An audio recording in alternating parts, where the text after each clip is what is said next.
Qaynayıb qaynaşmaq lazımdır da, belə bir sözlə, belə deyək də. Bəli, qaynayıb amma qarışmamaq lazımdır.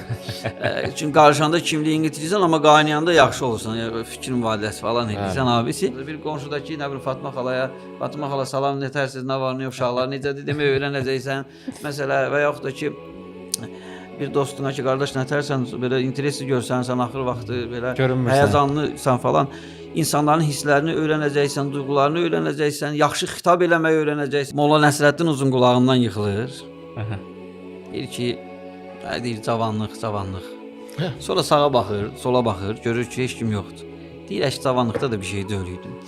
Bizim bəzən tarixə baxış tərzlərimiz belədir. Doğru siyasət nədir? Doğru siyasət imkanlarına və gücünə görə davrana bilməkdir. Bizim gəncimiz tarixdə yaşanan təcrübəni dərk etməli, mənimsəməli, bugünkü reallığı qucaqlayaraq gələcəyə getməyi bacarmalıdır.